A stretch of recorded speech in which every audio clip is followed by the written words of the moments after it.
প্রাণলিচি drinks প্রবাসী সংবাদ।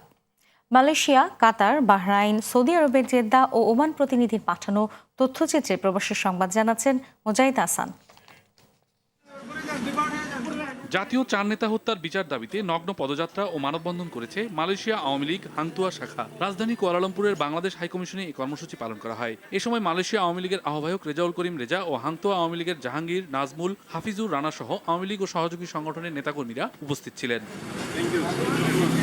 কাতারের রাজধানী দোহার নাজমায় একটি হোটেলে বাংলাদেশ আওয়ামী প্রচার ও প্রকাশনা লীগ কাতার শাখার পরিচিতি সভা অনুষ্ঠিত হয়েছে। আহ্বায়ক মামুন হোসেনের সভাপতিত্বে এতে প্রধান অতিথি ছিলেন বঙ্গবন্ধু পরিষদ কাতার শাখার সাধারণ সম্পাদক এম এ বাতেন। এ সময় সবাইকে শুভেচ্ছা ও অভিনন্দন জানিয়েছেন সংগঠনের প্রতিষ্ঠাতা সভাপতি MH আলমগীর হোসেন, সাধারণ সম্পাদক মোহাম্মদ সেকেন্দার আলম ও সাংগঠনিক সম্পাদক মোহাম্মদ মুশফিকুর রহমান কাজল।